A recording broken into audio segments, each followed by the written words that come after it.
All right, here we go, back with the Hot Rod Deluxe 4. And this is another problem that I ran across.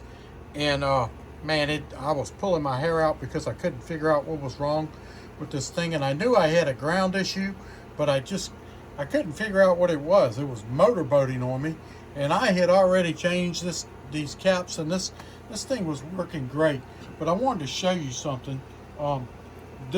These screws that come with this amp have this little bitty Phillips thing, and they strip extremely easy. They're cheap as cheap gets. So I went down to my local hardware store, and I found these that have a lot better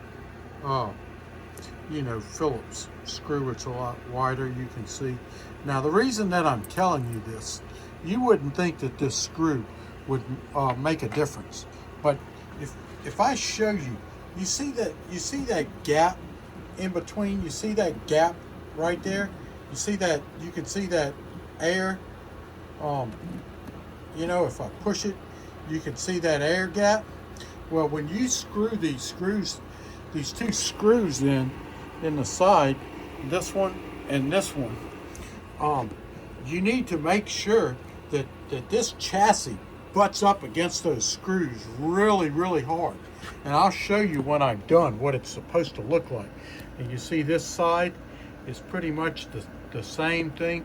If I move this chassis, you can see air in between there. You see that gap?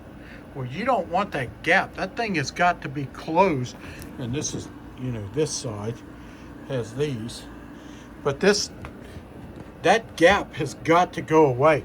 And if you don't get these screws in all of the way, and that gap is not flush up against this aluminum right here. This aluminum is basically a shield. It's basically a ground. So it's grounding these screws on both of these sides. You can see where these screws were, and this kind of gets cut up from you pulling the chassis in and out. That's a bad thing too. So you got to be careful when you're pulling this amp in and out.